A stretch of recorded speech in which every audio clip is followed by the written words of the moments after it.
Hello friends, in this video we will compare the valuation of Flair Writing Industries and DOMS Industries in simple and easy language.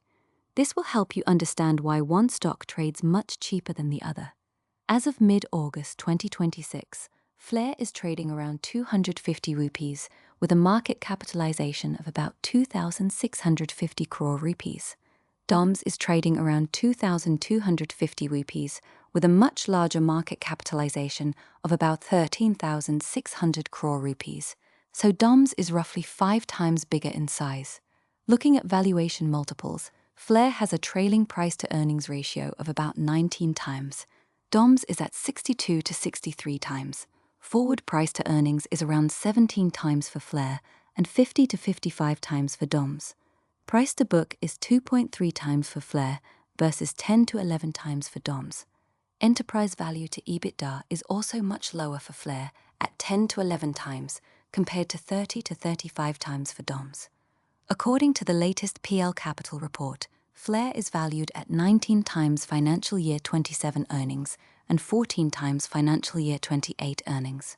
DOMS is valued at 64 times and 41 times for the same periods. This means Flair is trading at a discount of about 70% on next year's earnings and 66% on the year after that. Why does DOMS command such a high premium? First, it is much larger in scale. Second, its expected revenue growth is higher, often estimated above 20%, while Flair is around 15%. Third, DOMS has superior return ratios. Return on equity is around 20 to 22%, and return on capital employed around 25%, while Flair is lower at 12 to 16%. Fourth, DOMS has a much better working capital cycle of only 55 to 65 days, compared to about 160 days for Flair. Finally, DOMS has a stronger brand, especially in art materials, and benefits from partnerships like Fila.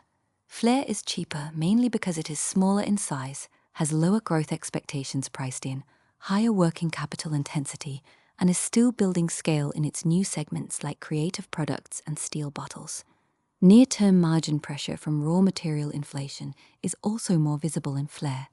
In terms of growth, Flair is expected to grow revenue at about 15% compound annual rate, with EBITDA margins recovering from 16.5% this year to 18.3% next year. Pens remain the stable base, while creative and steel bottles drive the growth. DOMS has consistently higher growth and better capital efficiency, which supports its richer valuation. From an investment point of view, Flair offers a clear value opportunity. The market is pricing in lower expectations, so any improvement in margins, working capital, or successful ramp-up of new capacity can lead to re-rating. DOMS is a higher quality compounder, but a lot of that quality is already priced into the stock, leaving less margin of safety if growth slows or margins disappoint. What can drive Flair's stock higher? Margin recovery towards 18%, successful start of the Valsad plant and the 4th steel bottle line, improvement in working capital by around 10 days, and a better product mix with higher contribution from creative and bottles. The large valuation discount to DOMS may also narrow if Flair executes well. Key risks for Flair include continued raw material inflation, delayed export recovery, and elevated working capital. For DOMS, the main risk is that high valuation leaves little room for any disappointment in growth or margins. To summarize, DOMS is the premium compounder with proven quality and higher growth. Flair is the discounted alternative with diversification upside into creative products and steel bottles. The valuation gap is large and has been consistently highlighted by brokers as attractive for Flair from a long-term perspective.